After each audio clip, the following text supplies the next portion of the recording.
adjust my lighting a little bit. Feeling a little bit like Deborah now, commenting about trying to keep the glare off the glasses. So we'll see how that goes. Let me see here if I can find some comments. There we go. Okay, get the comments back. Oh, it's a little more challenging tonight than usual. So hey, I'm glad to see everybody on here. Anyways, I'll tell you that's like every YouTuber's biggest nightmare, I think. Is log on to a live stream and find nobody there. You have to talk to yourself. I used to have big time stage fright, and then I got over that by doing lots of public speaking. Then I had like camera fright when I first started doing videos, and I got over that. But now that's still always a lot of live streams. Like, oh, people are there. So let me see who's been talking about real quick here. Let's see. And I do appreciate everybody joining. Mark, glad to see you made it. I know it's a little late for your preferences. I had wanted to make sure. Haven't done one of these in a while. It's wasn't really planned ahead of time. Just decided to do it today. So this was a time that gave me enough time to get everything ready. Let's see. Most boots 46. The wind dying down. Yeah, we got hit up here yesterday. I think it hit a little earlier than it did down there. I see where you're at. But then it was settled down a little towards the wee hours of the morning. Then picked up again for a bit. But it settled down by like mid morning. So been pretty good. Pat, that is a lot of snow and ice to deal with. Definitely don't envy you that. Mike from Texas, thanks for joining, Mike. And Mark's saying Michigan's been measured in inches in 40 today. So yeah, that's not too bad for Michigan winter. I've had some experience with Michigan winter, so I know what it could do up there.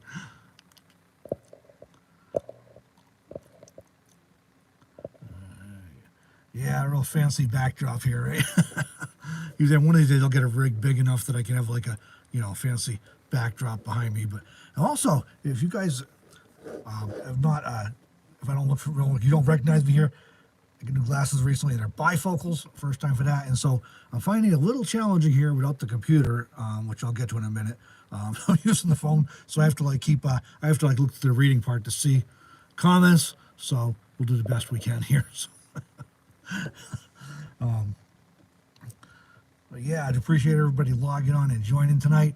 I have not done a live stream in forever, and I don't know why exactly. It's probably not a single reason. I used to do them every week on Tuesdays, and it was a combination of some traveling and then being in places at different times where the internet wasn't good enough to do a live stream, and so yeah, I was just ended up slipping for a while without doing one. But then I thought, what the heck, this was a good day to do it. So.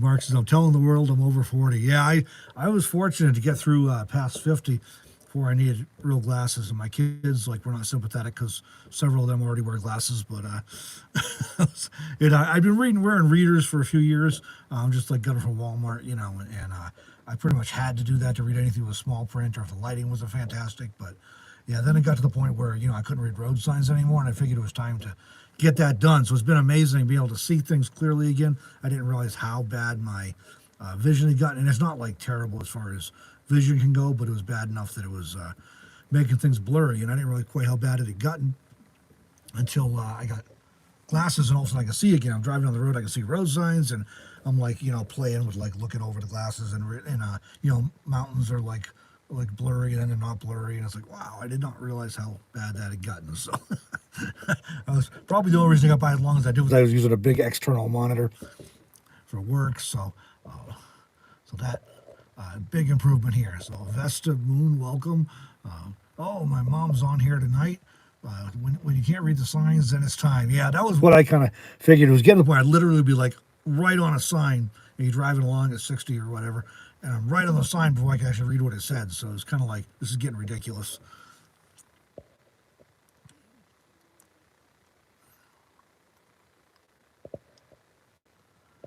Oh, Marcia's saying she liked the backdrop of the mountains and the still. I forgot about that one. Yeah, I just stepped outside and did that earlier to get a something decent to look at.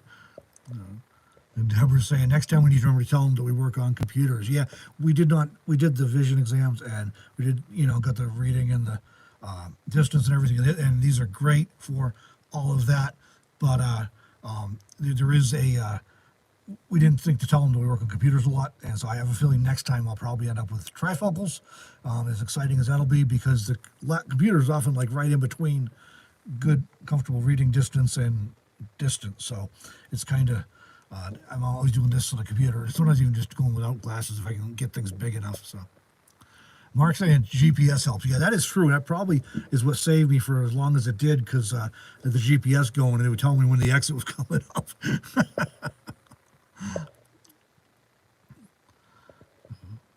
Yes, I have a feeling trifocals will be next time around, but I was really nervous because when they said I'd have bifocals, I really thought I'd have a hard time adjusting, because I'd never used anything other than readers, and it was really a pretty quick adjustment. It was very, very quick, so it was very easy to do. I did not go with the I'm going to call them the lineless ones. You have it as a line, but I thought first time out with bifocals that probably would be easier. And they were telling us it often takes people a week or a week and a half to adjust to the ones without lines.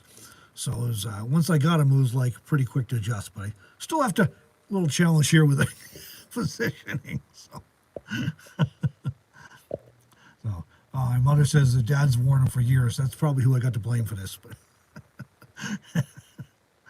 yeah, David. Yeah, that's was not something that I thought about when I was getting the exam done, and it does turn out just in between. But we'll have to upgrade next time, I guess. So, yeah. So I had a laptop battery failure. I mean, I got this MacBook Pro. I've had it for like 3 years now. It's been a good, trusty computer, and lately the battery's been showing signs that it pretty well was whipped. Well, this week all of a sudden it won't charge past 1%, and it's sitting at 1%, and it's telling me the battery's fully charged, and it's not charging even though it's at 1%. And if you unplug it or anything, it instantly dies. So, and the other day I actually even lost my date and time settings and everything. So I had to reset all that when it was turned off. So it was time, and I was actually pretty worried about the price on it and finding to get it done, because things are crazy these days. But it's in the computer repair shop now. So I was down in Quartzsite at the time, and I said, I think I probably got to get somewhere where I get this taken care of before it dies 100%. Because there has been 2 times now where it simply wouldn't even start for me, even after I plugged it back in. So that was like, this is my main work machine, so that's a problem. So it's in the shop now. I found a place to get it done. The good news is it was cheaper and faster than expected. Considerably less than after I replaced the computer, so that's a good thing. And it also will be done. It took them 24 hours to get the battery in, because we're in Pahrump, which is not exactly a major metro. So the battery, I ordered it yesterday. The battery came in today, and they will have it for me. I dropped it off at like a little early afternoon. They'll have it ready for me by morning. So that's a pretty good deal. So the point of that is, anyways, I'm ending up doing this on a live stream. I'll do this live stream on my phone, my smartphone. So I don't have the fancy software I normally use, because I'm doing it on the phone. And that's actually one of the reasons I finally got around to doing this thing too. The live stream again was, I said, boy, I'm not going to be able to get a second video up this week like I'd planned, because the computer's out of commission. And I can edit basic videos on my phone, but it's not a lot of fun. So I decided to just try and do a live stream, because I haven't done one in a while. I tell you, it got me thinking though today, how amazing technology's gotten. I remember I was talking with Mark earlier on Facebook, I think, about how much computers have changed. And even in like around 1990, I was working as a mainframe operator, and they were just massive and so not very powerful compared to these days. My smartphone is far more powerful than these giant mainframes we used to have. So it's amazing in technology, but I've been working all day on the smartphone. I can do most stuff I have to do for work on the phone, even though it's not quite as convenient as with the computer. I can at least limp along. And so what I did was I just connected my Bluetooth keyboard here that I use with my laptop all the time, so I can set the laptop at a more comfortable distance. And as the connection to the phone, so as I was answering comments and doing social media stuff and emails and everything else, I was just able to type away just like normal. It was just a screen was phone. I'd have to tap where I wanted to type. So pretty amazing. But I will definitely be glad to have the laptop back tomorrow. So, all right, let's see what I've been missing here, what I've been talking about. My laptop dying. Yes, thanks to everybody who's hitting thumbs up buttons. It helps feed the algorithm beast. Oh, so Pat saying she went with separate readers and distance glasses. So far I'm adjusting pretty well, like I said, except for the computer thing. But that was a big worry for me for a while. I was kind of fretting it until I put them on. It was kind of like, oh, it just adjusted pretty easily. So it worked out all right for me.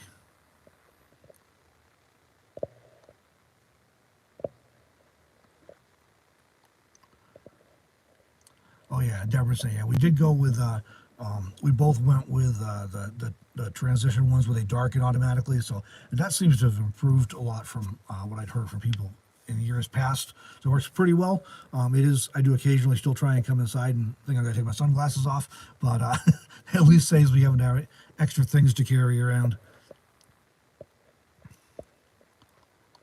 And now it does have the anti-glare or anti-reflective or whatever, but it does apparently doesn't work when you have lights shining at you for a video. So, and if I could see to read the comments without them, I'd just take them off. But yeah,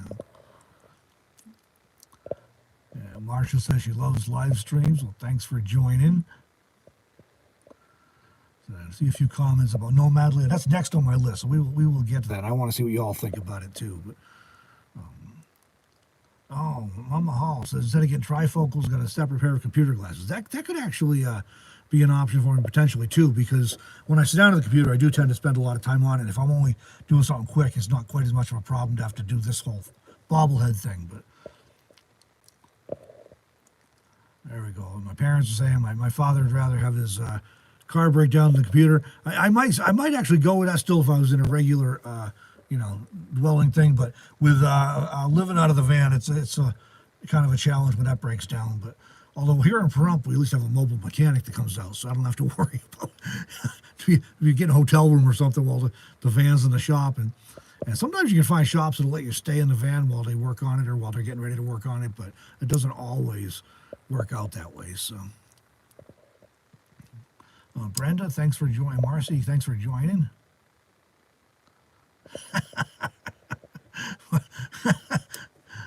I'll have to watch out for that, Mark. Try not to make myself look any older than I do already. All right, so yeah, I thought, what the heck, why not talk about Nomadland a little bit tonight? That is just getting lots of buzz and attention, and I suppose some of it's because once you click on an article, like everybody on the internet tracks you, so they know what you've clicked on, so Google thinks you want to see more of it or something. But I have been seeing a ton of press about this, kind of surprisingly, to be honest, more than I thought there would be. So there's a lot of attention, and ooh, can't even read my nose. There we go. Okay, and that's not because of the glasses. It's because of my writing is so bad.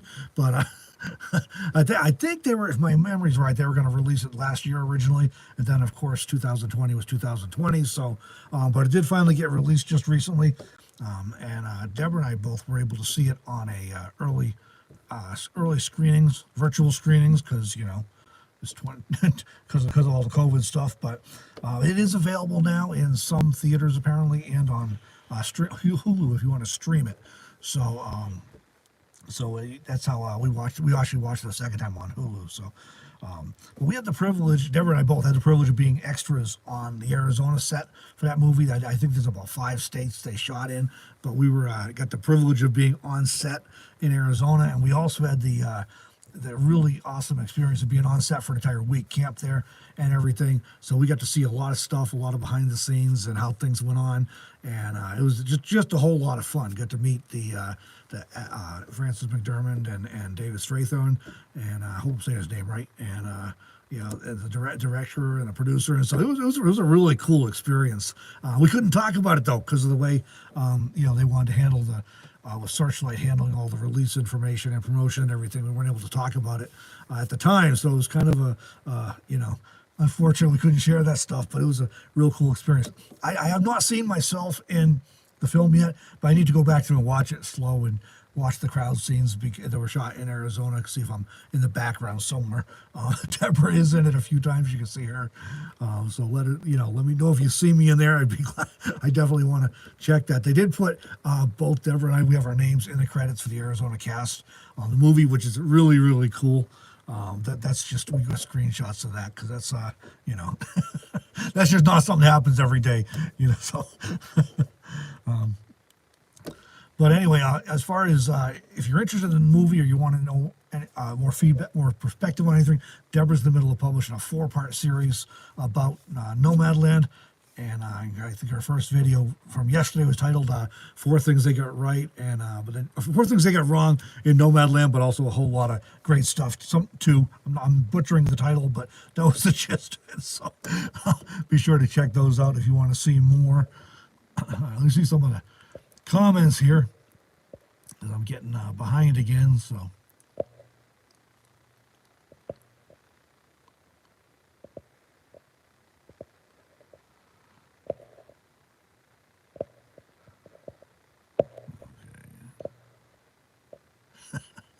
Mike said he broke his neck trying to work on the computer and read lists at the same time with bifocals. Yeah, it is a challenge, and you're trying to we get it here, and then you're going to adjust again. And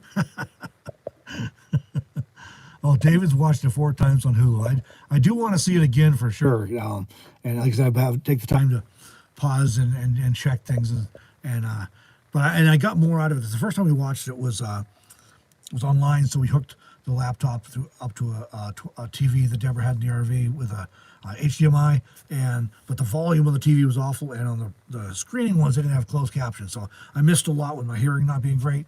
So it was fun to watch it a second time with better audio, with a Bluetooth speaker blaring at me, and with captions. So I actually got all the dialogue this time around. But yeah, I do want to see it once again anyways. But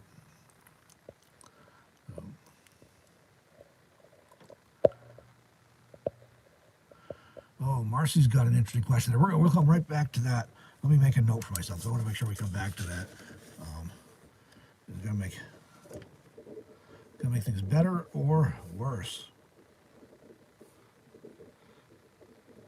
Okay. And I will share my thoughts on that. Although I haven't thought about it before, so it's gonna be off the cuff.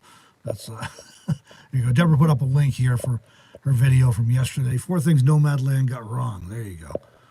All right. Brenda saying thought it was a good movie, but the downer feeling was a part of Fern's story. Just a human movie. Love the cinematography. I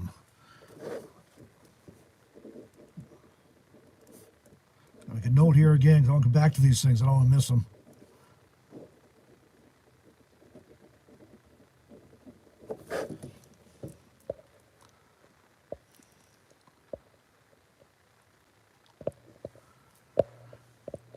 Okay, Deborah says all showing at some theaters and drive-ins. Drive-ins would be a good way to go these days, huh? You don't have to worry about if somebody's sitting behind you just coughing on you or something. Well, Mark's saying it's very dark, so he thinks it's easier to see at night. I think it was night with both times we watched it, so I did not make that connection. Or you're sitting in a dark rig at night, so I didn't notice that as much. David saying he saw Jamie from Enigmatic Nomadics. Yeah, there were a ton of people that Deborah and I know, and many of them are actually our friends. So that made it a lot of fun too. That we got to hang out with some of our friends and have that experience all at the same time.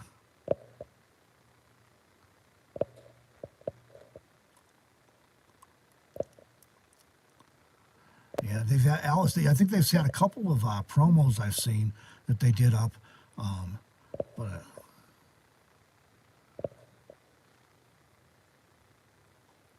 And then guys saying, do you think people will start buying vans and start living the van life after watching the movie? I will chime in on my perspective on all these things for what it's worth. And Deborah says she got a video up later tonight about Nomadland behind-the-scenes trivia, pics, and clips. So I'm sure that's going to be fun. I know Deborah's been putting a ton of research and work into these videos, guys. So if you want to check those out, they'll give you some different perspectives. And the first one, she kind of reviewed it from the perspective of a long-time full-time nomad, and this other one's going to have some trivia and behind-the-scenes stuff that I'm sure you'll enjoy as well. So if you're interested in the movie at all, those will be a couple of fun YouTube videos to check out.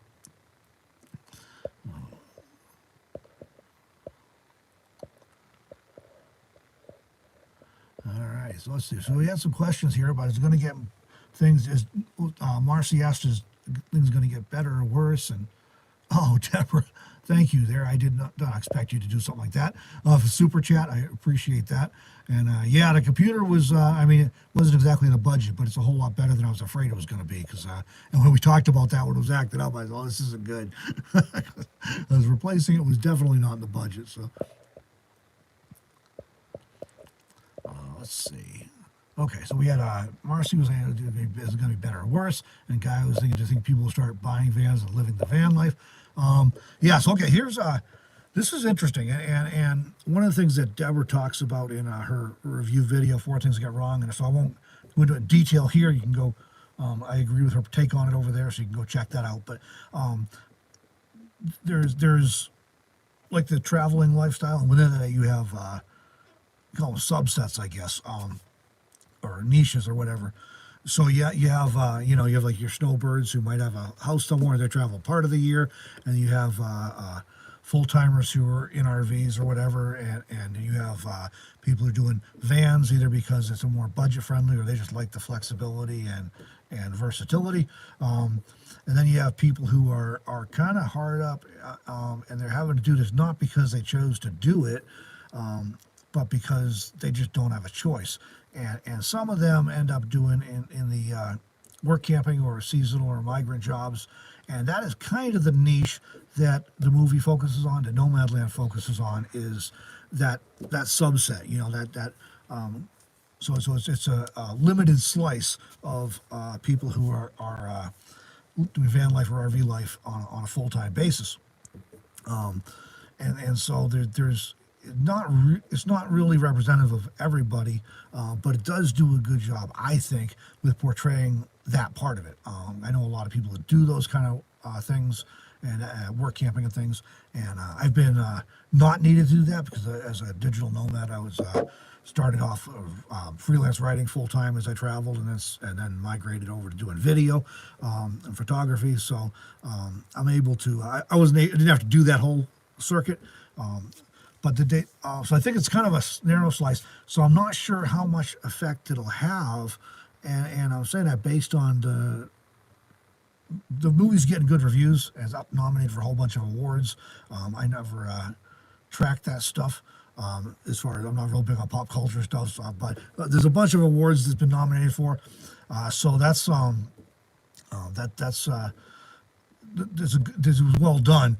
But within that, there's some mixed feelings about it. Some people thought it was kind of depressing, and some thought, maybe that's like all of nomadic life. So, I mean, there may be some people, I guess, who are trying to find alternatives.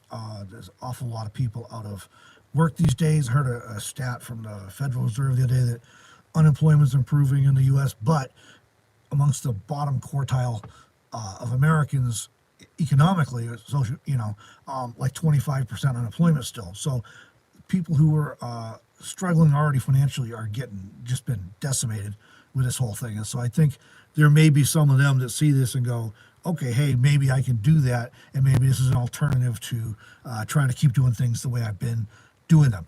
On the other hand, there may be a lot of people too who look at it and go, oh, that's kind of a hard life. I'm not really sure I want to do that. So I think that could go either way, and maybe it balances out on average. I do think they did a pretty good job of portraying. I don't think they portrayed nomads negatively, put it that way. So I don't necessarily think this movie is going to have any kind of increased blowback on nomads in general, because I think there was a fairly positive portrayal of those people in the film. Let's see, missing a bunch of comments here. Go back and look at these quick.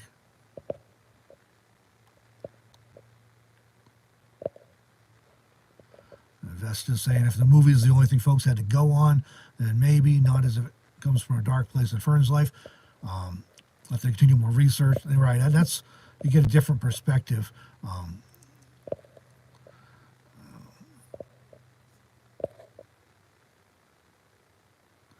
Deborah's noted that Frances McDormand's a two-time Academy Award-winning actress, and being predicted this movie will be her third. Mark saying Irene and he were really green when we met up at the 2018 RTR. learned so much with me and Deborah. Yeah, that was fun. I remember that, Mark, when you guys met us there. That was a lot of fun, and we even did a video tour of your rig for Two Meander while we were there. Deborah's known David Strathorn has won Emmys and Academy Award nominated several times, and the movie cast and crew were up for 5 Academy Awards. So, yeah, they were. It's been doing really, really well, and lots of press and everything, and lots of attention. So, Deborah saying, at least she knows the difference between Jane and Irene now. That was. I don't want to. I'll mess it up by trying to tell the story right now. But if you want to go to the Two Meander channel, YouTube.com/Two Meander, and just search for Adventures with Jane or Mark and Irene, you should find it. And it's a really funny moment in that video about Jane and Irene. So, okay.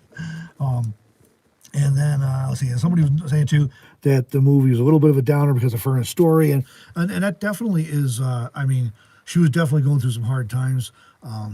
But it's also, I mean, I appreciated they really portrayed her as a very strong woman who would prefer to do what she did rather than just be, she had people offering to let her stay with them and stuff, and she just figured she had an option and she was going to be independent and did it and made it work. And it went through some tough times figuring it out. And I was also mentioning about cinematography. Yeah, that was good, and it was really fun getting to see that happening at the Arizona set. Josh Richards is the director of photography, and he's also the main camera person at the Arizona set. And he's won awards like from Chloe Zhao's The Rider, which was her film before this, and which was set over South Dakota, and he's won awards for that. So he's a talented cinematographer, and it was fun. For me, it was fun watching him work. I'm not sure if I was envious or relieved I don't have to work with the gear he does, those big professional studio cinema cameras and the big rigs and everything, stabilizers and everything. And it was a lot of work for him to get that around. But it was interesting seeing how it happens when you get a full film crew to help with the video and somebody pulling focus and somebody with a mic and everything. So it was really interesting to me to be able to see those things. Oh, here we go. Deborah found the link. So yeah, if y'all want to check that out, meet Mark and Irene in that 2014 ProLite 13 trailer. Yeah, it was a fun video, and there was a great moment in there too about that. So Fred's saying, I'm a nomad, but part-time, retired with 2 dogs. And yeah, this, the best of both worlds. I mean, I enjoy what I do and be able to travel and everything. If I had the budget, I would certainly have a home base, particularly after last year. I mean, it would be nice to have a home base, and probably someday that will come around, just not quite in the budget these days, so I kind of have to choose one or the other. So let's see.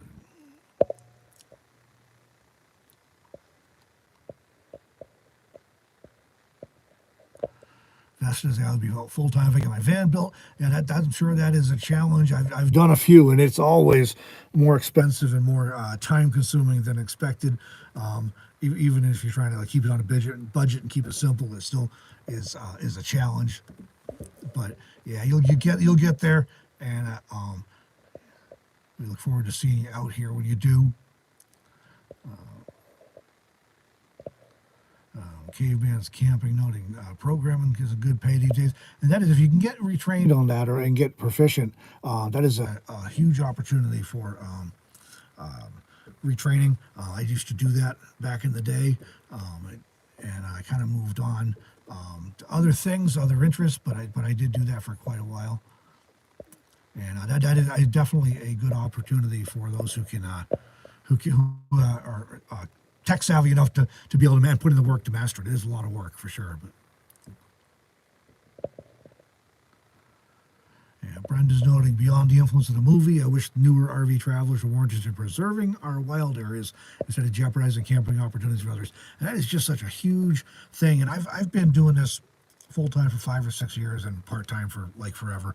And I have definitely just in 5 years, I've noticed a huge shift, both in terms of the number of people out here and in terms of the amount of trash and just abuse of public lands that I'm seeing, and they're in the same places. So it goes back to the same places. Just, it's incredible how many people come out and just don't care.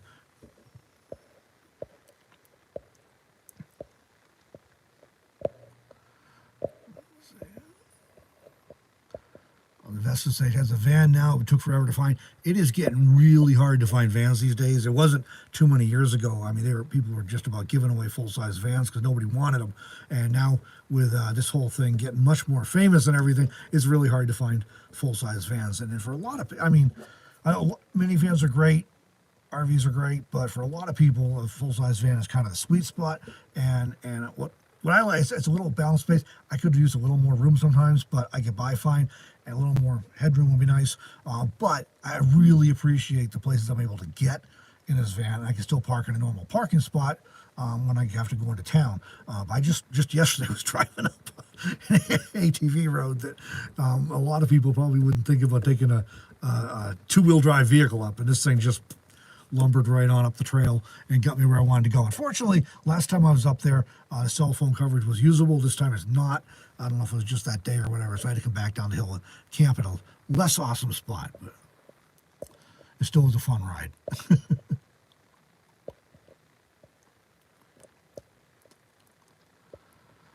Boy, all right. Love all the conversation. I'm having a hard time keeping up, but, let's see. Deborah's talking to Mike.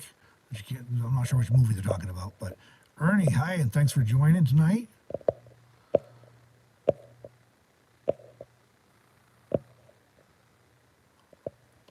Oh, Facebook Marketplace. Yeah, I'm finding, Vesta says she found her van on Facebook Marketplace. I'm finding I don't know how, in bigger metro areas, Craigslist still seems to be a good resource. Although you have all the stuff that goes with Craigslist, but you can find lots of good listings there. In smaller areas like in Pahrump and Gillette, Wyoming, where we're going to summer, Facebook Marketplace dominates. You hardly ever see anything on Craigslist for those areas. So yeah, I don't know how. I don't have any experience with Facebook in the big cities, but definitely if you're in a rural area or smaller cities, Facebook Marketplace might be the best way to go these days to find listings. And what I like about Facebook is at least, I know people can do weird stuff with profiles, but at least you have a chance to see some idea who you're potentially going to meet to look at a vehicle from. So you can sometimes find out a little bit about them before you decide if you even want to contact them about the vehicle.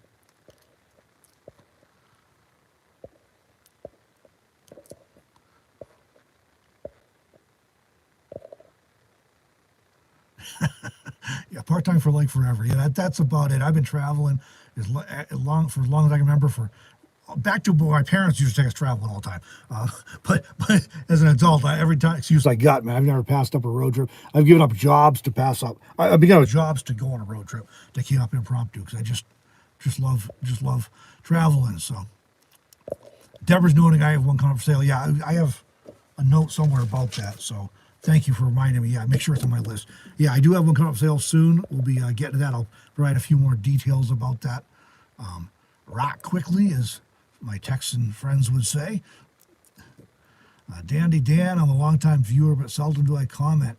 Hope you post the streams and watch later, because they have to run.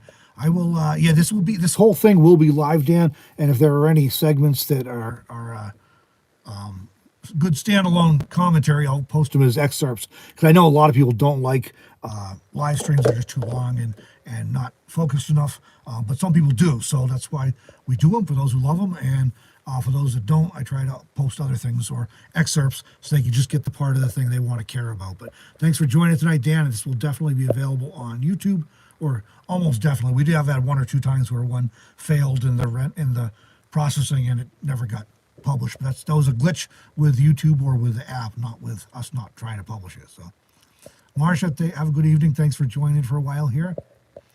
And Deborah, yeah, thanks for sharing my email there about Old Gray. Vesta got a retired handicap van that used to belong to a senior center. That's a good. Those are usually high top and pretty stiff suspensions. That can be a good deal.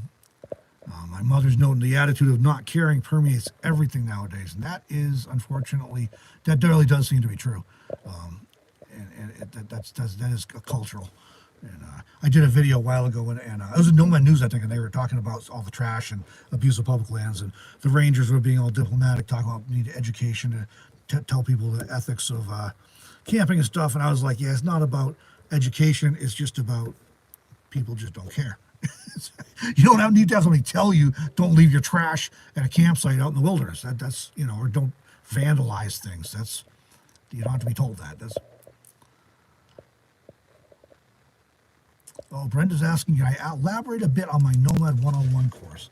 I can. I will write a quick note, and I will elaborate on that for you since you asked. Trying to catch up on the videos here real quick, though. Oh, my finger in front of the camera. Yeah, I'm used to doing this on a computer, so it's a little bit more challenging on the phone. But hey, the technology's there. I get to do it. So that's what matters.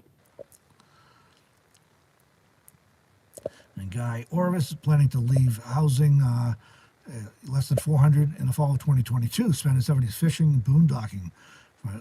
Last adventure in life in Arizona. Well, be sure to let us know when you're in the neighborhood, Guy. We're always rolling around, but let us know when you're in the area. And if you're able to do this and plan it and do it, you're doing it voluntarily. It's a great lifestyle.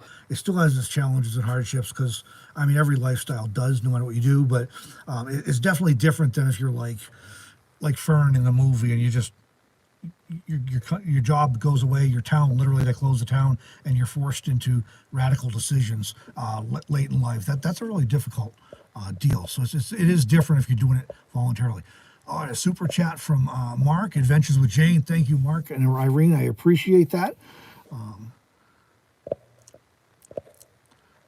Rick's asking what kind of vehicles, Old Gray. I have on my notes here. I will provide details about the van coming up real quickly here. Deborah says, Robert works really hard and all he provides us the super chat tips are truly appreciated. Yes, thank you, Deborah. I do try to provide a lot of entertaining content, but also good information, try to provide value in what I share. And yeah, I'd like Deborah, if you have any questions, go ahead and email me about the van. Vesta say high top, able to stand up, bigger than a full-size van, smaller than a bus. That's a nice, kind of a sweet spot there too, being a little more room, but not quite, the oversized is difficult to drive and stuff and park. So, okay, a couple questions there. I know people are asking about the gray van as a Nomad Lifestyle 101.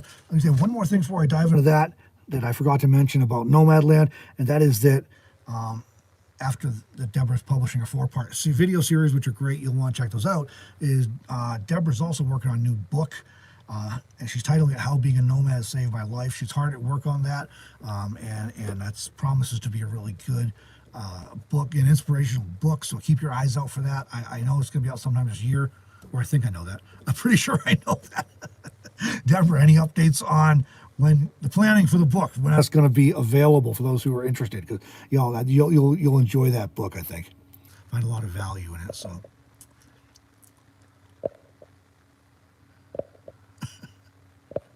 there you go, Tony. That helps. Step Van Dan, hope we're doing nomads in Minnesota. There are nomads everywhere. And even when I go up to Wyoming, a lot of people go to the mountains, but every once in a while I'll get an email from somebody coming through Gillette and they want to meet up on their way through. So you do see people everywhere, especially during the summer months. It's certainly in the winter. If you're able to travel and you want to meet people, the desert in the winter, like around Quartzsite and Yuma and Parker and even Pahrump to a certain extent, that's just kind of like where a lot of people go. And of course, a lot of people go to South Texas. Didn't work so well from this year, or Florida.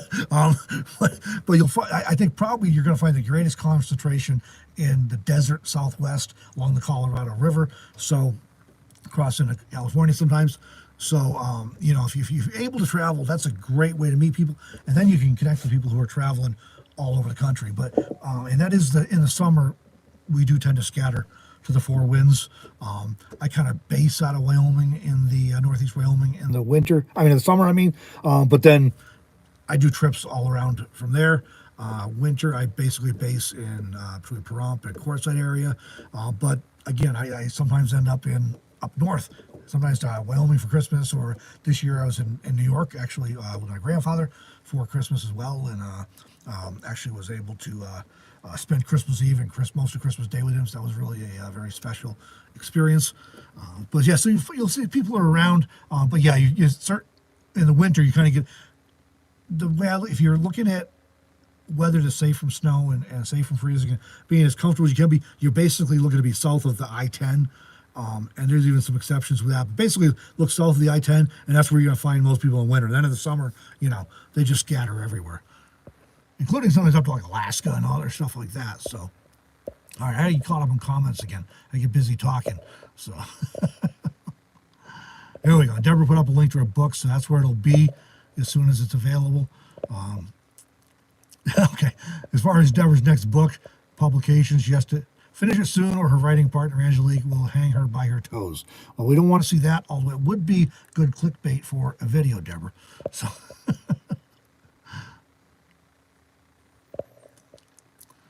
right.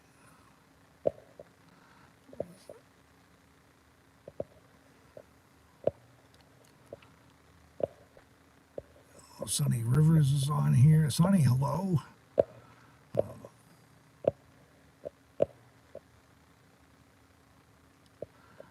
There we go. Mark says, Deborah, your book, would you like to play you in the movie? I told her, man, she's going to be the next one. We'll see what happens, but I would not be surprised, guys. You wait till this thing comes out. Rita, hello. Thanks for joining. And there's thinking about going from a Transit Connect to a Transit High Top. And yeah, there's just a ton of vehicles, guys. You can do anything from a. I've known people who've done this on motorcycles, but most often people starting in the size of cars and with a tent and stuff to go with it, right on up to buses and Class A motorhomes. So there's a ton of options in there, and it just depends what works best for you and your needs and your preferences and your budget.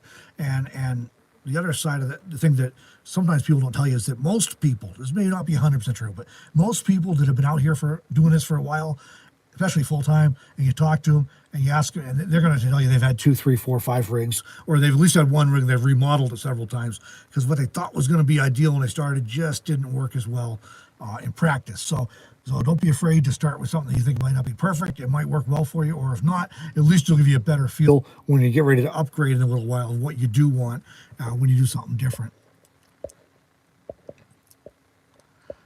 Okay, I am not doing a good job keeping up here tonight, so appreciate everybody's patience.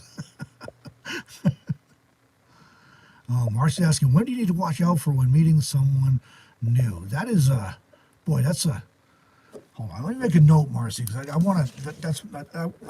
I want to answer that, but I want to give it more than like a passing answer. So, y'all hang with me, talk amongst yourself. I'll write a quick note.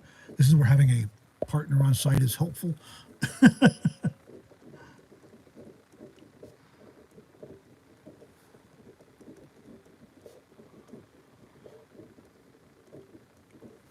It's too bad I don't know shorthand.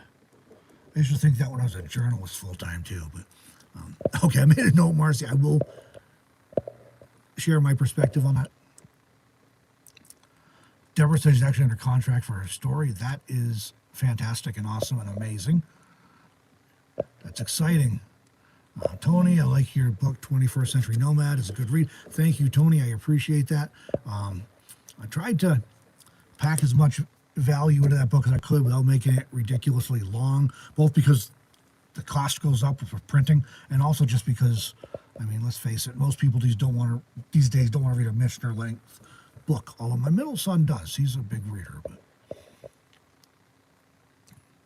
But Deborah saying if she doesn't get it finished soon, the lead character have to be Methuselah rather than her.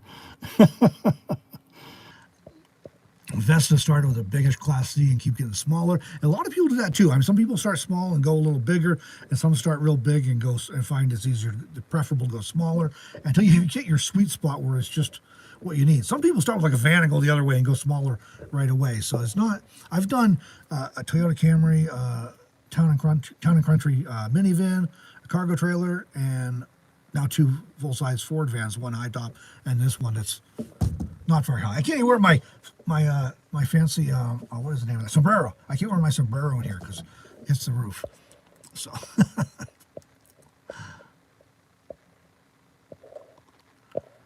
Al is saying, go ahead, hit the likes. Yeah, please hit the thumbs up button, everybody, if you're watching. I appreciate that.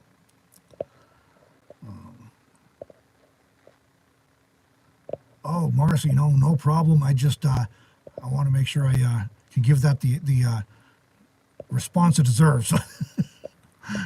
'Cause I think it's a great question, actually. And I do have a few opinions about that. So, Deborah's noting I'm the author of 4 books. You can get them here. Was it 4? I think I did 5 actually now, but one's been out of print. 2 of them been out of print for quite a while. You can still get a ebook of the one of them, and then so all 4 that are currently available are available as ebooks. One is available on Amazon in print, and I think 3 of them are available on Amazon on Kindle. So, but if you want to check out robertwitham.com, you'll see a tab for a menu item for books, and you can get all the details there. Yeah, Deborah's saying, Marcy, Casey, and everyone, ask anything, anytime, no worries. Absolutely. If I don't want to answer, I'll just ignore it or tell you I don't want to answer it. but that's a great question. I just want to, I don't want to get too far behind the comments at the same time, so I will come back to that. I just don't want to forget it, that's all. I'm afraid I'll forget. Marie said, hey, Robert, glad to see you live. Then tomorrow I see Deborah live, 2 in 2 days. Thank you. Thank you, Marie. That is sweet. I used to do these every week, and I was saying earlier, it just somehow things get in the way, and travel and camping a place without a good signal and other things, and I just kind of like slipped, and it was never intended to be this long of an absence, but when my computer broke down, I'm not going to get a second video up this week like I wanted to. So Tony's asking, do you have another book like that coming out? I hope so. I have a few ideas. I just need to sit down and work on them, and it's a pretty huge undertaking to produce the whole book, and especially if you want to do revisions, get editing, get it, try and make it as tight as you can. So I do have a few ideas. One of the projects I've been working on for a few months now, trying to streamline my schedule and get more efficient so I can focus on the things I care about actually working on while still making sure I can still pay the bills. So that's a balancing act. I'm sure a lot of you know exactly what I'm talking about. But as soon as I get my schedule streamlined a little bit, I will definitely be looking to do another book. I've missed writing. I think that every time I talk to a writer or read about a writer or anything, I miss writing, and I have not been doing much of it lately. So, all right, let's see. Rada, I really liked Nomad. The subtle symbolism was great. Yeah, I did enjoy the movie overall. I liked it better the second time when I could hear all of it, because I missed so much of the audio the first time, so the setup we were using. But yeah, I did enjoy it, and I do look forward to watching it again and seeing what else I might have missed the first 2 times through. Oh, Deborah's saying, no, at least show my awesome hat. All right, hang on, guys. Hang on. All right, here is my sombrero. I can't quite, I got a duck to get it to fit, but, in here. But I was looking for a broad-brimmed hat for a long time, and I happened to see this while I was down in Mexico. Bought this from a street vendor, and we haggled a little, and he gave me a price I was comfortable with, and he was comfortable with, and then he managed to talk me to buying a box of cigars. But anyway, and one thing I liked about this one, it has a chin strap. And when you hang around in places like the desert here, put that back on the dashboard, hang out in places like the desert like I do in the winter, and Wyoming in the summer, or if I go visit my folks on the South Shore of Massachusetts with the ocean wind, the wind is an issue. And, I don't want my hat blown away. So I can cinch it up and get this little thing tied up in my beard, and it's great fun. But it does keep my hat on my head, so I like it. And it's nice. It is nice when actually you're in the desert and the sun's bright and hot in the afternoon. You wear that, and it keeps the sun off all the way around instead of just out of my eyes. So I do enjoy it, and I am missing all kinds of stuff out here. So I'll probably do my old man look that Mark was talking about, toggling back and forth.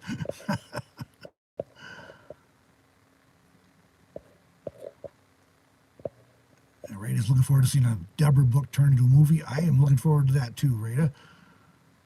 Tony's saying Nomadland is a great movie. He's watched it twice. Thanks for those links, Deborah. Marie, thank you for the super chat. I do appreciate that. I appreciate that. Thank you.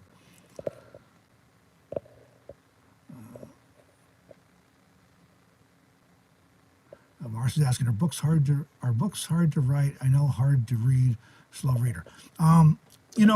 I enjoy it, so that helps. And I'm also a fairly fast.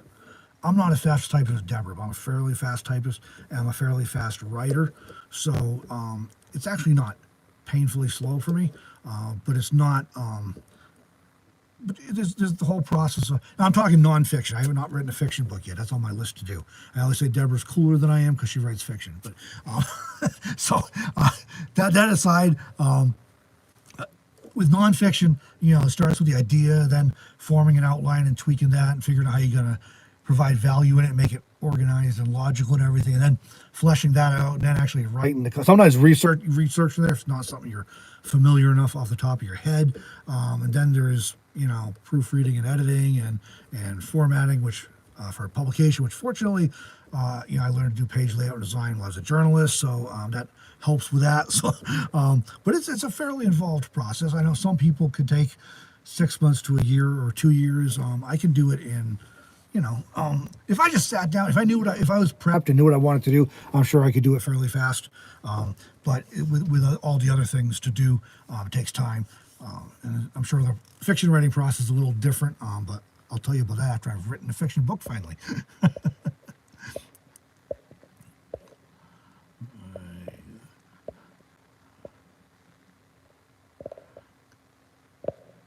Okay, let's see. Amy says, what a nice surprise to catch you live tonight. Thank you, Amy. I haven't done this in forever, and well, not really intentionally, just, one of those things. And when my computer broke down right now, I couldn't get a second video out this week, so I decided to do this. Lots of comments on the hat. I like it, so thank you, everyone. That's fun. So Amy said, hello all, living vicariously through my favorite YouTube nomads. And that is one thing, particularly this past year, that I did not anticipate when I started doing YouTube. I was editing videos for other people, helping with video production, and I thought, I ought to have a channel of my own just to have it. And I didn't have any vision for it, and I assumed most people who were followed it would be full-time nomads living in vans like I was, and that's one of the things that was surprising is how many people just enjoy it who aren't on the road. Maybe they want it someday, maybe they don't even ever want it probably, but they just enjoy following along and seeing what some of us out here are up to in the places we go. So that's I'm glad to provide that, be able to provide that. And Rada, a super chat donation. Thank you. Love the hat. Thank you so much. I appreciate that, Rada. Oh, Rick. Yeah, sorry, I did not quite get to that. But yeah, definitely send me an email. Deborah posted it there, but robert.witham@gmail.com. I will definitely get back to you. And I will pop that up here real quick. That's on my list. I'm getting behind on everything here. Yeah, Deborah saying thank you. Lots of moving parts for live stream. And it is, you can do it year long, so I'm doing it. But it is helpful when you have, if you have somebody there to help you with notes and keeping track of things and comments you might have missed that they know you're going to want to cover. It's also, I find it easier on the computer. It's just bigger screen. It's easier to keep track of comments. You don't have to keep scrolling back. I can scroll with the mouse. And so it's all right. No complaints. Just I haven't done this in a while. And yeah.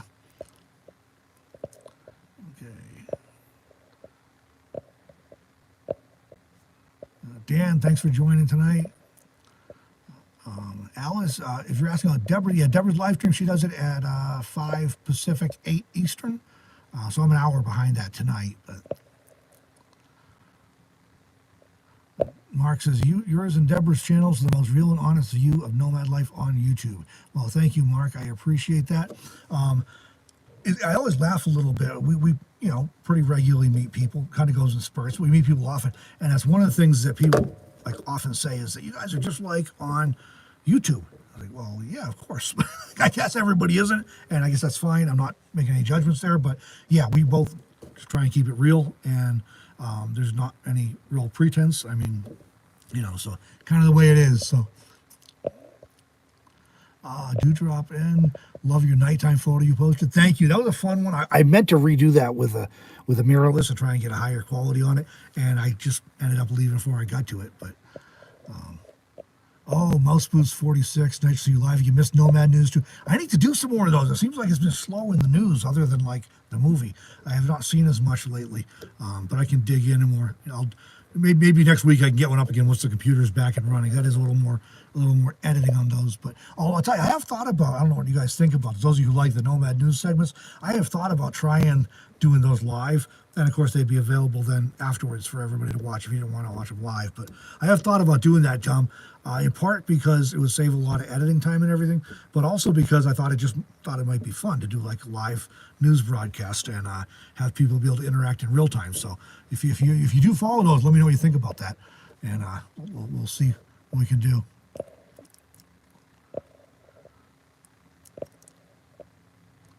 Tony came in late. Hope you're doing well. Where are you at? I am actually in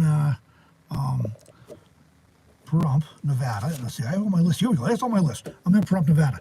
I was in Quartzsite. I was going to be heading to Pahrump anyways. This is our home base. So, I hadn't been here really since fall, and you got a few things to take care of. You have to do home base once in a while. So, get that done. One of the big projects, though, is that the people were asking about the gray van, the old gray van. I always loved that van, and I just ran into a situation where something weird was going on, and I went through 2 mechanics and a whole lot of attempts to figure it out, and it was just one of those times that you run into something really weird, and it could be a bunch of different things, and none of them are easily diagnosable or provable, especially where it's a 93, so relatively low mileage, only like 135,000, I think, and it's been very well maintained. But with the 93, you don't have the full onboard diagnostics that mechanics are used to these days, where they can plug a computer in and talk to the engine and the transmission and all the other stuff and get all kinds of things and see things happening in real time through sensors, and they don't have that much stuff there. So it was kind of a process, and apparently our mechanic now has it fixed. They graciously, this fall when we were here, he didn't have time to get to it then, but he and his wife graciously said, hey, bring it over to our place and drop it off. We'll work on it. We have spare time. And, so they called a while ago and they said, they've got it figured out. Everything's fixed. So I have no reason to doubt that. But as soon as I get it back in my possession, which will be hopefully in a week or so, I'll take it out and test drive it. As long as I'm comfortable, everything's 100%, then we'll make it available for sale, because we have two camper vans and an RV between us, and we just can't drive that many vehicles, and none of them are going to be towed by any of the other ones, because it just doesn't work out that way with weight and engine size, towing capacity and all that stuff. So it will be coming up available hopefully very soon, maybe in a week or two, and we would love to see it. As long as we get able to get everything fixed, we would love to see it go to someone that can use it as a camper van. I was able to, my minivan I used to have, we were able to pass that along to someone who still has it, uses it for a camper van part-time basis, and so we were glad to be able to do that, and hopefully we'll be able to find a good home for the gray van. It isn't, like I said, it's been very well maintained, and it's in nice shape. It's got a 135,000 5-liter V8. It's a conversion van. It was converted to a camper van, so it's kind of got the plush interior and lots of windows. And my friend Greg, who did the conversion on it, did a lovely job with some special features in there, like custom hand-built wood cabinet latches and things like that. So there's some really nice touches in it. So yeah, we'll make that available. If you are interested, shoot me an email at robert.witham@gmail.com, and I will I'll put you on the list, and when it's available, I'll email everybody, and with additional details once we know for sure. And I'm sure I'll put a video up about it after that too. But if you want to, if you are interested, let me know, and I'll let you know as soon as we have it ready. And then we're also in Pahrump to do I do like a few mods to this van and a few tweaks. We want to make a Deborah's RV and stuff. So, and there's a Home Depot here, so it's convenient. It makes it a good place to do those sort of things. Let's see. Okay, Brenda was asking about my Nomad Lifestyle 101 course. I wrote my notes short and didn't even get my own course name right. Yes, that's a course I put together a year ago. No, a year and a half ago, I guess. Pretty sure it's about a year and a half ago now. It's been a while. It's an online course, all videos. There are some extra things in there, like it includes PDF downloads of all of my ebooks. So there's some things like that there. Basically, the idea is you can get on YouTube and go around and find videos about all manner of things. What this does is gives you a library of one place to get a ton of helpful information. It's sort of loosely based on my book, Nomad, How to Be a Successful 21st Century Nomad, and expanded on from there. And one of the things with the course, I post updated videos as new things come along. Like, for example, I posted a video in there about traveling safely during a pandemic. And I also, but it's comments in there too. So you have to be a member to access anything. But then when you do, you can leave comments. They're just like on a YouTube video. And I am able to answer every comment. I answer as many as I can on YouTube. But in the course, I make sure I answer every comment. And if there's people have questions that are bigger than I think I want to do within a comment, I'll just make a new video and upload it. And it gets lifetime access to all the content of the course. But you get a higher degree of access to me as well. So for whatever that's worth, that's included with the course. So there's a link in the video description, or there should be, for that. And you can also find it on my website, robertwitham.com, and you'll see a link for courses, and that's there. So that's kind of the details of it. There's a description of it there as well. But if you want to check it out, that's where you can get more information there. And I still have a question from Marcy here I got to get to, but let me check real quick how far behind I am on comments. Looks like a lot.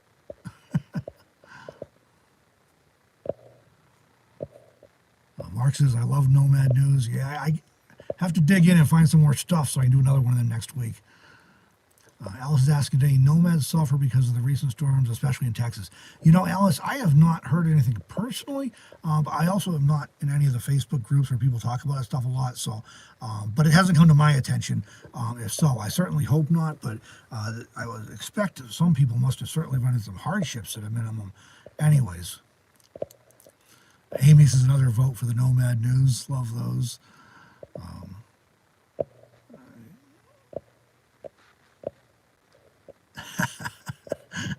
Miles Boost 46. Live Nomad News. No slow-mo white van chase, I hope.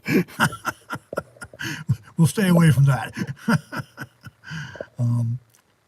Marie's asking me what inspired me a Nomad and how did you get started. Marie, Deborah's noting Marie that Robert has a video why I became a nomad in my 40s. That's probably the best place to start right now. And I want to make a note. Maybe I should do an updated video about that. Let's see. What inspired you to... I'm going to write a note here, guys. So talk amongst yourselves. YouTube. Whoops! I lost my comments already.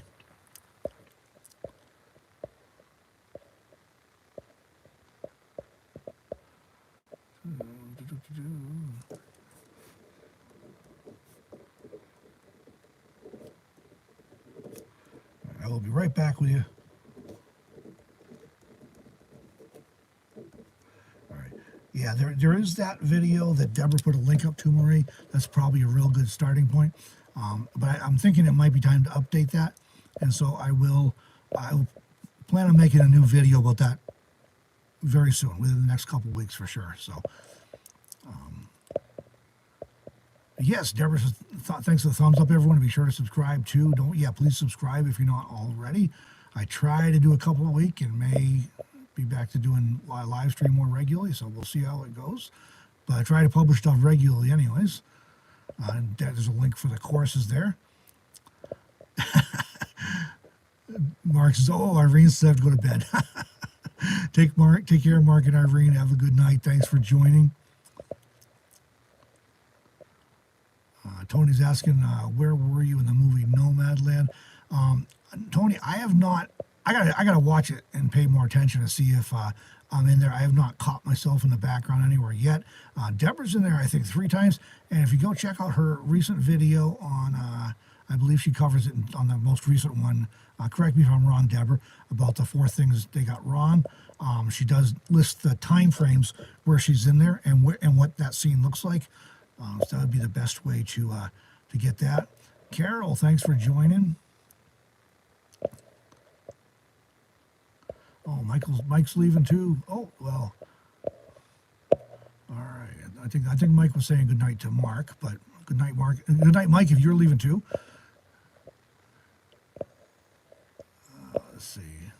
Lola, welcome. Thanks for joining. I have not been doing these regularly, so it's not like you would have been expecting it or anything. But my laptop, the battery died, and it's in the shop getting fixed. So I was not going to get a second video out this week. I thought, why not do a live stream? But I also going to do it on my phone, which I find a little more challenging than on the computer. But hey, I'm getting it done. So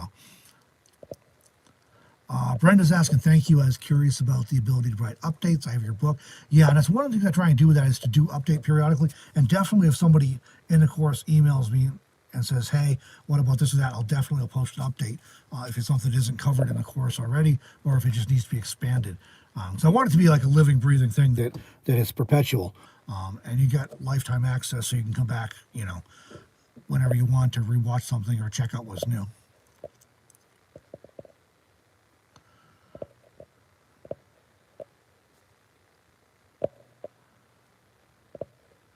How long do you think it'd be a nomad lifestyle? I would not mind someday having a home base, at least, even if I was there infrequently. It just would be nice to have some place to know I could go if I needed to, if there's a crazy pandemic or if I was had a health thing to take care of or whatever, or if I just eventually get tired of doing this. But right now, I enjoy being able to travel and be at different places. And the last 3 or 4 nights, I haven't slept in the same place twice, for example. So I kind of have fun with that. Let's see. Carol says, hi, Deborah. Interesting to have you on the other side. That is a little different, isn't it, Carol? How do you stay awake on the road? How do you figure where to go? Boy, that's... I'll tell you, I'm going to make it a note. I will do that in a video coming up real soon because that's kind of a bigger topic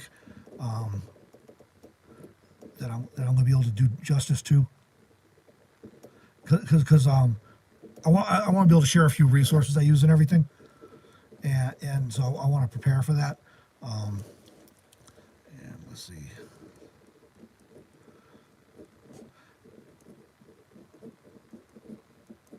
Okay, so I will cover that coming up real soon.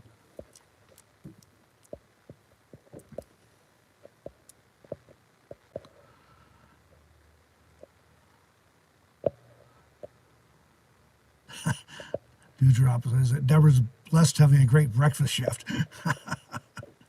No, I'm actually up in Nevada these days, but greetings from Tucson. Actually have some family over that way, but yeah, I was in Quartzsite. I came up to Nevada to take care of some errands here, including getting the computer fixed.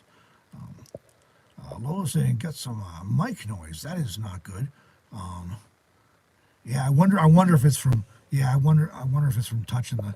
Okay, only way to touch the phone, it seems. Okay. Next time I do this, I'll have the computer back and I want to touch the phone. I'll try to be gentle, not because I got a lot on a desk too, so I'm wondering if maybe there's some noise coming through the wire or from me hitting the desk or something. So, rate it, enjoy Nomadland. I think it's a good film. It's definitely kind of a niche thing, but I think it's a good film overall. So I hope you enjoy it. Mike says he's still here.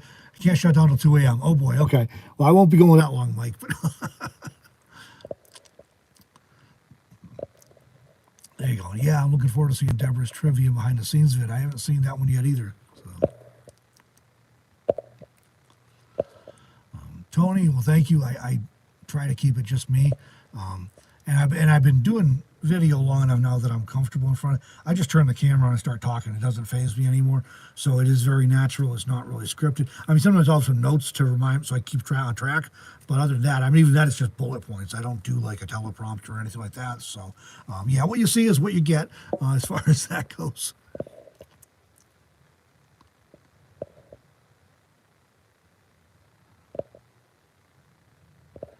Okay, yeah, Marcy, no thanks. I made the note that I will definitely do it. I think it's a great topic, and I've done some sort of similar things in the past, but I think it's a great topic, and things change, so I will definitely, it's a good idea for an upcoming video, so I will do that.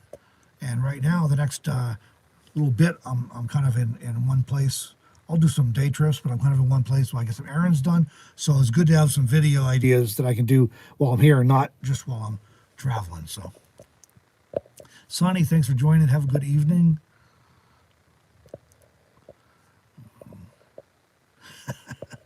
Well, I'm not touching that one, Wells Boots. Here's a throwback. Yeah, there you go. I learned to be travel a lot when I was young. No question there. Okay, so I had another question here. Let me see. Okay, Marcy had asked, what do you need to watch out for when meeting someone new? That's a really good question because you hear a lot of people talk about meeting people on the road and how friendly nomads are and all this stuff. And most of the time, that's going to be true. As a matter of fact, the few people I've really had a problem with since traveling full time were not nomads. They were city folk, and I was just camped near town or city and had a negative encounter with them because that sometimes happens, just like whether you're a nomad or not, right? I mean, you encounter people at the park or at Walmart or whatever who aren't very pleasant or just looking to cause trouble. And so that's the only time I've really had any problems like that. And they were all manageable. It wasn't like, it was manageable. They just weren't, time to move on. As far as meeting people, like when you're on the road or you're traveling, I mean, obviously you want to be safe. And I will say that, like, if you follow the news and stuff, as a former journalist, there's an expression in that business: if it bleeds, it leads. And so, what they know that, and especially in this day and age of 24/7 news and online news and clickbait and stuff, they know that scary things and things that make people angry get far more clicks and views than a feel-good, positive, happy story. So that unfortunately has a disproportionate rate of being covered and reported on. So the world is not nearly as scary as the news would lead you to believe. And so when you get out here and you're traveling, most of the people you're going to meet are perfectly nice and friendly. Some of them might not be your cup of tea. You might not be hanging around with them, but they're perfectly friendly and everything. And they're not a problem. What I've kind of settled into, because occasionally you meet somebody and, after you get to know them a little bit, you realize they're not what they seemed. I'll put it that way. What I've kind of settled into is I'm generally not afraid to meet people, but I kind of like try to get slow a little bit with getting to know somebody. So I'm like not giving somebody my phone number the first time I meet them or something, and I'm not just instantly hanging around with someone you're getting too close. Just pace it a little bit, and see if you're comfortable. And another potential option there is that a lot of people will camp or travel in groups, and that kind of gives you some group safety where you have other people around, so you're not on your own when you're meeting somebody new, or if you're meeting different people, there's at least some other people around you already know. So I think that can help with that. And this is kind of an off-the-cuff, very basic answer here, but I think it's a good question. But I want to come down to what I think in my time with the This does not only apply to meeting new people; it also applies to picking campsites and other things like that. But trust your gut, your instinct. As in my perspective, I can't prove this, but my perspective is what we call that instinct, or that it's kind of like a sixth sense, and we just know something's off. What I kind of think is that probably that's a product of our brain taking in a whole bunch of information through our other five senses and processing things. And so sometimes there may be things we're not consciously aware of, and yet still our brain is on some level going, something doesn't add up here. This isn't right. And so I'm not a fearful person. I'm not paranoid, but once in a while I'll pull into a campsite or I'll meet somebody that's like, this just feels off. I'm not comfortable here. And so I'll just move on. And I've just given myself permission to not question that or second guess it. If I get this inkling that something's off, I'm just leaving. And whether it's a person I'm getting away from or a particular location or whatever.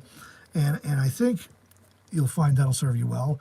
I mean, is there a possibility you might be wrong sometimes? Sure, but there's not a whole big harm, not a big harm in just moving along, I guess.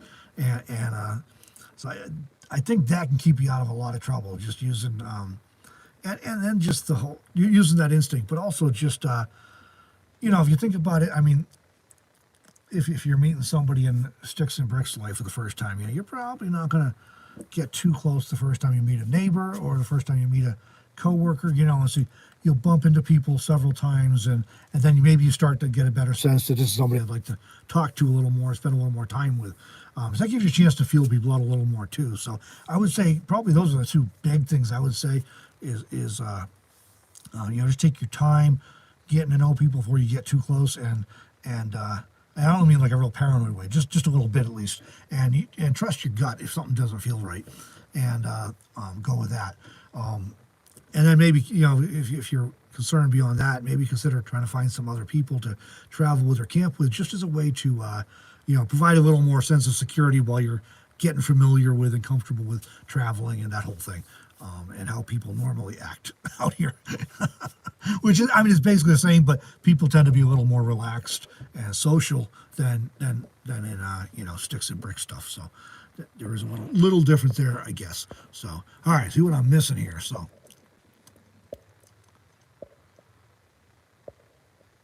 I'm missing a whole bunch of stuff. All right.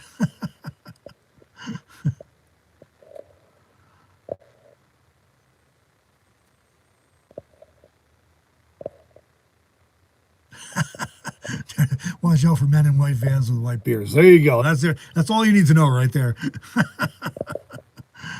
Brenda's asking, how was it meeting? Wonder Hussey, I bet she's a hoot. I saw you doing a video and Bob interviewed her. Yeah, I had the opportunity to, I was helping out with some stuff there, and happened to be in camp on site that day, and KC said, hey, we got somebody coming by for an interview at whatever, a couple people come by for an interview, whatever time, and you're able to help out with filming. I said, sure, no problem. I had no idea who it was, so they pulled in, and I hopped out of the van and strolled over to start talking. Nobody introduced her to me. We started talking. We're just talking, and a couple minutes in, she's got these flag sunglasses on, and she lowers her glass. Bob, in that voice she does. I cracked up laughing. Okay, I know who this is now. So, yeah, she is a hoot. And again, that's another one that is just like on her videos. You've seen her in her videos, you meet her in person. There's no, and I don't mean just when she was doing the video of Bob. We hung around for like an hour visiting before the video, and that's just how she is. So, yeah, that was fun. And that is one of, it's kind of the same as I was a journalist. When I was a journalist or working with Bob on stuff, I get to meet so many interesting people that I might not otherwise ever bump into. In the time I was a journalist, I was in Montana, I was in New York. I met Chuck Schumer, who's well known these days. Love him or hate him, I got to meet him. Met George Pataki, who's a predecessor to the current governor there. In Montana, I had an opportunity once to get a phone call from the governor's chief economic development officer or something to that effect. Chatted with him for quite a while, and he said, well, did I get all your questions answered? The governor's not in the office today, but I can have him call you back tomorrow. No, I don't need to talk to the governor. You're good enough. And then I had another opportunity to sit down and face-to-face spend an hour or so with Lieutenant Governor of Montana at my news office desk. So you get to meet some fun, and it's kind of similar thing hanging around with Bob. I get to meet a lot of interesting people. That was one of many, many examples of that.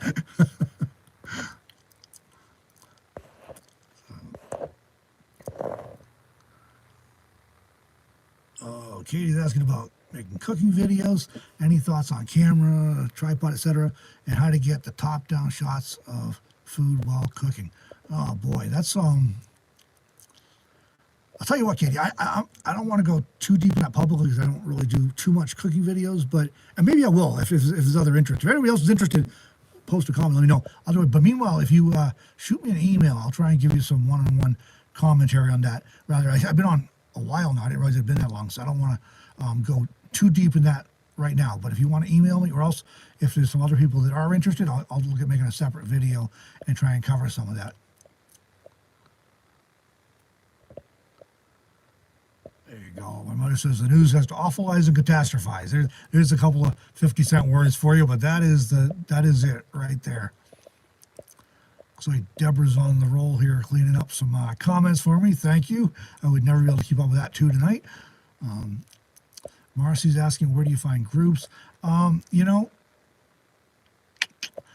Normally I would say to go to events like Robert Trump Rendezvous, if you're able to go to events like RTR, the Van Bill Party, or Van Life Diaries. If you look them up, it's Australia.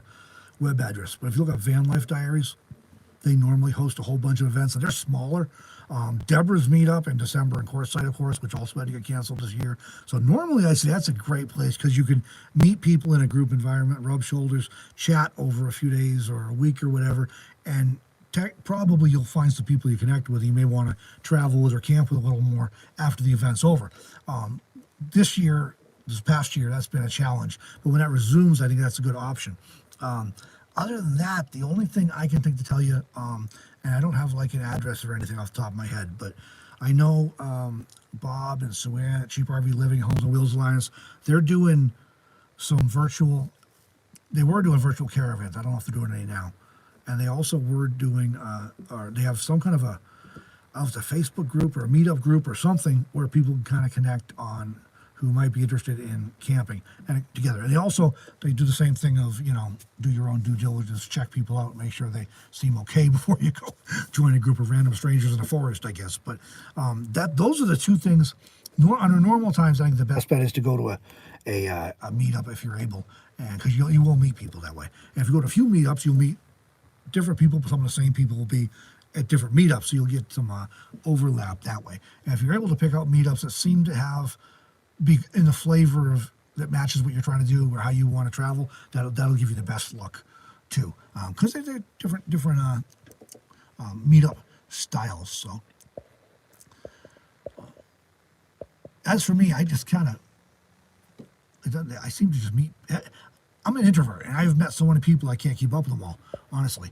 And I have people that I'm always like, I've been meaning to catch up to you. And so I've met way more people than I would have expected.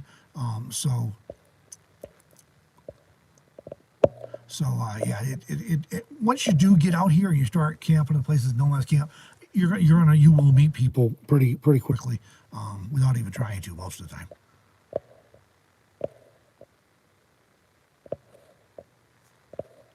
Okay, lots of good conversation here, but we've been on so long, I don't want to. I have to wrap this up pretty soon, but.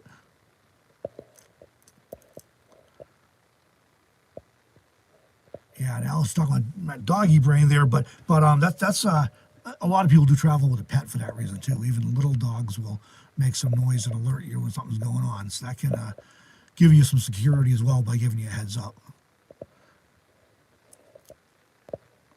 Oh, Marcy, thanks for joining us. And yeah, Katie, I'll look for your email and I will give you detailed responses I can. Tony, hello and good evening. Mom, yeah, this is pretty late, I guess. So, thanks for joining, though. You and Dad, thanks for joining. Have a good night. Should we run people through a criminal background check? That you never know. Okay, there you go. Deborah's posting the meetup thing, so it's on Meetup. Yeah, I have had conversations with him about it, but I couldn't remember the address. So.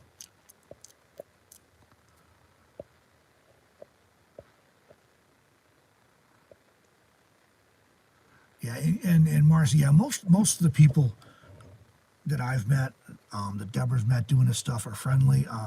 And once you start traveling and camping in the same places as other nomads and snowbirds, and you start going to any meetups or anything, it just kind of grows organically.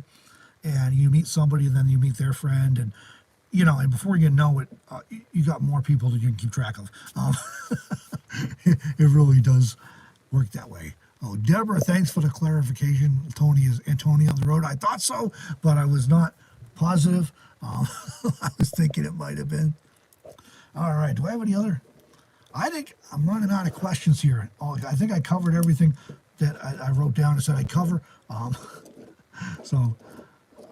yeah, if you're interested in the gray van, I'll post a video when it comes up. Otherwise, you can email robert.witham@gmail.com. And I say interested, I just mean like if you're potentially interested, and then I'll let you know when it's available and what the details are. You could decide if you're further interested at that point. And look at a bobblehead thing going here, boy. Guys asking, you're supposed to use your real name. I do all over the internet, but I have known some people who choose to work with a pseudonym or a pen name for one reason or another. I don't think there's anything wrong with that. yeah, I don't think there's anything wrong with that. You can choose to be known however you want to. And yeah, Deborah's saying be sure to check out my website, robertwitham.com. There is lots of stuff on there, and I even post blog posts once in a while with, and maybe supplement art videos I do, or just additional information or whatever. So, as Ed Sullivan said, a really good show. All right, well, thank you. And no, I appreciate everybody joining tonight. We've been on here almost an hour and a half. I can't believe that. I did not, when I looked at the time for the first time, it was like, we were already at an hour and a quarter. So I can't believe it's run that long. Thank you, everybody, who tuned in tonight. I'll play another one of these soon, but when I have the computer handy, and I'll make sure I have that scheduled earlier too. But yeah, so thanks for joining for tonight. And again, yeah, if you want to see the other stuff, robertwitham.com. If you want to check our website, I got links to all kinds of stuff on there. And yeah, Van, robert.witham@gmail.com if you want to know more when it's available. And I think that about covers it. Thank you to everybody joined. Mike, you don't want your pictures in the post office. That might be a giveaway. Yeah, hit the thumbs up button, please, if you have not already. As Deborah said, and subscribe if you're not already. Thank you, everyone, for joining. I will catch you again soon.